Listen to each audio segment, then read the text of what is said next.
And right now, as we come on the air, our neighbors are fighting back against plans to build power lines in their backyard to support data centers. Thank you for joining us on this Monday. I'm Leslie Foster. And I'm Lorenzo Hall. So the Loudoun County School Board is about to meet to take up this issue. We know that initially board members said no to power lines on school property, but that could change. It could change, and it could save hundreds of homes, but then heavily impact two schools. What do you do? Chief Investigative Reporter Eric Flack joins us live from Ridge High. That is one of the schools that could sit in the shadow of these power lines.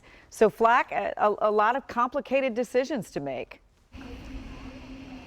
A lot of emotions, a lot on the line, and all these neighbors and school board members behind me are talking about it in real time. That's a live look at a protest, a rally they're calling it, that's going on right before this Loudoun County School Board meeting.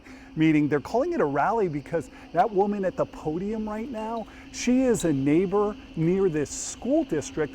They don't want the power line through this area, this Rock Ridge High School, but she's also joined by another neighbor from a different neighborhood who, if the power line doesn't go through this neighborhood, it could end up through their backyard.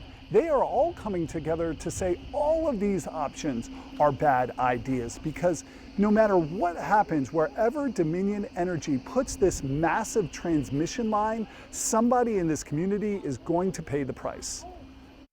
How would this change your life? Everything. Vicki Hu's backyard in Ashburn and 20 years of memories is now ground zero in the fight over Dominion Energy's Golden to Mars transmission line, built to power Loudoun County's data center boom. Right now, the plan is to put a 180-foot transmission pole smack dab in the middle of Vicki Hu's backyard. They're expecting me to be okay. It's not okay. Take a look at the map from overhead. The red line is Route 3A. That's the transmission line path cutting through the heart of a part of the Loudoun Valley Estates subdivision and Vicki's backyard. State regulators approved that route a couple weeks ago.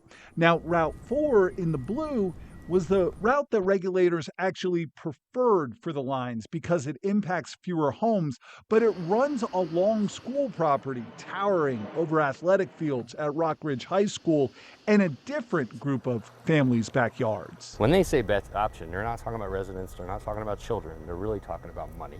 And then there was Route 3B in yellow. That's a third path, even closer to the schools, but less intrusive to homeowners. Now, the school board already said no to power lines on its property, routes 4 and 3B, unless Dominion buried those lines, something the electric company and state said wasn't feasible from a time and cost perspective. But county supervisors have now asked the school board to reconsider. Attorney Brian Turner represents that neighborhood that could be spared if they do. There are no good routes. They're all bad. We had above ground routes going through schools, homes, neighborhoods, parks, streams. They should be going in commercial corridors. It is just a shame that they're putting us in this situation where they're having to pit neighbors against neighbors. Community against community.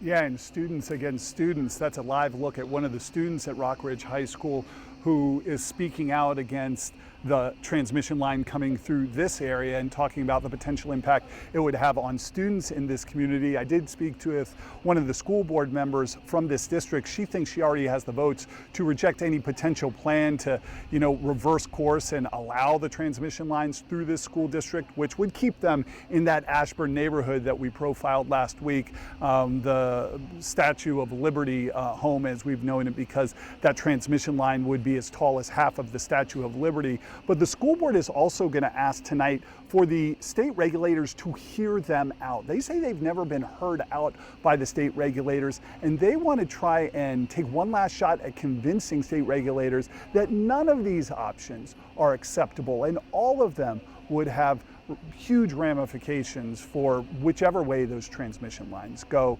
So much on the line here. We should learn more about what happens and what's next in about 30 minutes. Guys, back to you. And I guess people in other counties should be paying attention to what's happening there because it's the same conversation a national in problem. Many other communities. That's right. And you keep hearing from Dominion saying this is necessary. Not just in the DMV, but That's right, Flag. All right, yeah, we'll see you in just a bit. All right.